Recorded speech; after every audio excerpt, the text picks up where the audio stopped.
The seventh step, humbly ask him to remove our shortcomings. There's a strange moment that happens to a lot of us in recovery, and if no one prepared you for it, it can feel almost disorienting. You finish a fifth step, and maybe it took everything you had to say those words out loud. You sit with the sixth step, fully aware of the patterns and instincts that have shaped so much of your life, and you brace yourself for this sense of breakthrough, that after all that confession, all that self-examination, all that honesty, you will wake up different, lighter, cleaner inside, ready for a new way of living. But then something else happens. You catch yourself snapping at someone you care about, or you feel jealous when you wish you didn't, or reaching for control in a situation where you promised yourself you'd let go. And you hear this quiet, tired voice inside saying, "Why am I still like this?" It's a moment that can shake us because it exposes something we rarely say out loud. Part of us believed that understanding ourselves was the same as changing ourselves. The seventh step shows us right there in that tension, in the space between insight and transformation, awareness and relief. It speaks to the uncomfortable truth that self-knowledge alone doesn't free us from the patterns that feel stitched into our bones. Step 7 meets us in the moment when our willingness collides with our limitations, when pride rubs against fear, when the instinct to manage everything alone finally reaches the end of its usefulness. It's a step that doesn't just ask us to look at ourselves, it asks us to let go of the idea that we are supposed to fix ourselves through sheer effort. This is the heart of the seventh step. Humbly ask him to remove our shortcomings. Simple words, a lifetime of surrender.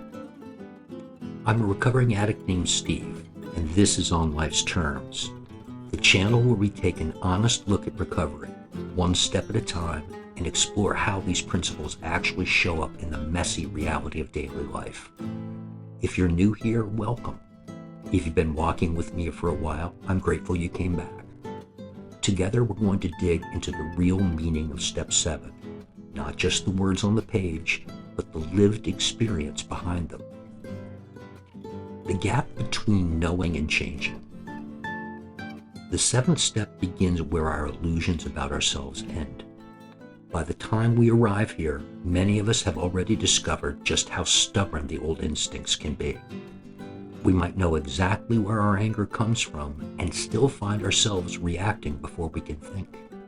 We might understand every root of our insecurity and still hear the whisper of inadequacy at the smallest hint of rejection. We might see clearly how control has shaped our life and still struggle to loosen our grip. It's humbling to realize how deep these patterns run. Not humiliating, humbling. There's a difference. Humiliation pushes us down. Humility lifts the weight of pretending we're already the people we're trying to become. Step 7 is the moment we stop fighting the truth of where we are. We stop demanding instant perfection. We stop believing that insight alone should be enough. We let ourselves be human. And in that honesty, something shifts. The seventh step tells us that character change isn't something we manufacture through force. It's something that grows when we stop standing in the way of our own transformation. What humility actually feels like. Humility is one of those words that people misunderstand constantly. Many of us were taught directly or indirectly that humility means shrinking or smiling politely while swallowing our pain, or pretending we're less than we are so other people feel more comfortable. Recovery teaches us something entirely different. Humility is simply the willingness to live in truth.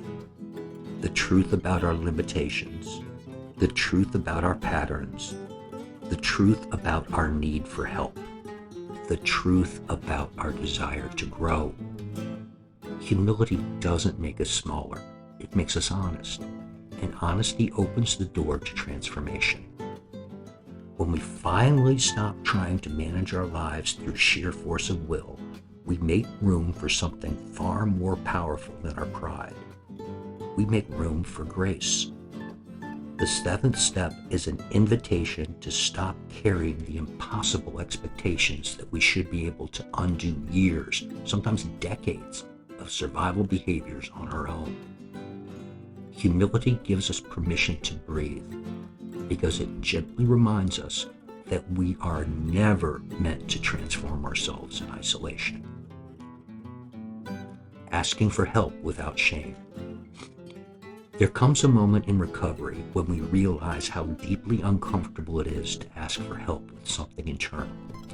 External help is easier, a ride to a meeting, advice on a job interview, someone to sit with us when we're struggling. But asking for help with character, with fear, with ego, with the things we hide even from ourselves, that's another level entirely. Step 7 teaches us that asking for help is not a sign of weakness. It's a sign of spiritual maturity. When we say, I can't remove these shortcomings by myself, what we're really saying is, I'm willing for something deeper to work within me. We stop demanding that we be the mechanic of our own soul. We start letting our higher power do the work we cannot do.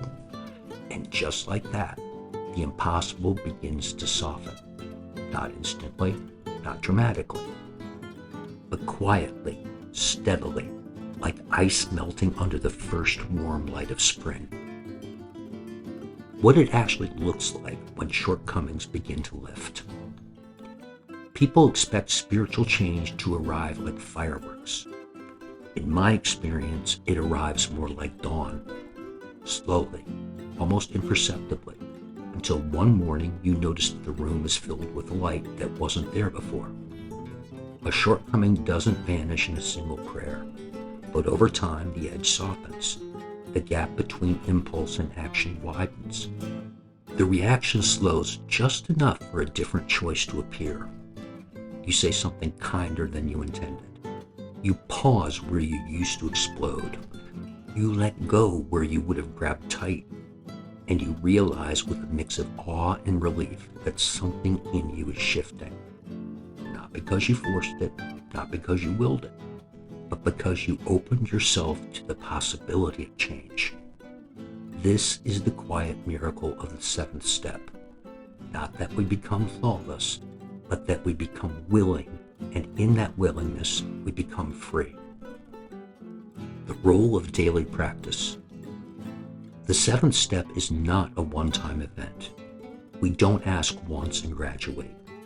We ask daily, sometimes hourly, because new situations awaken old instincts and new growth requires new willingness. We wake up each morning and say, help me be the person I'm trying to become. And we mean it. For some of us, step 7 becomes a breath we return to throughout the day.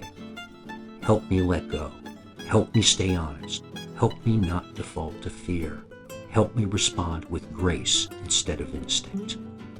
It's the ongoing willingness that shapes us, the repeated asking, the quiet surrender, and over time, that spiritual practice reshapes us from the inside out. The subtle transformation of self.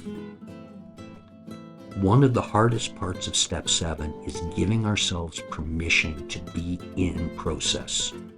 We want the transformation without the transition. We want spiritual growth without spiritual discomfort. We want humility without the sting of seeing ourselves clearly.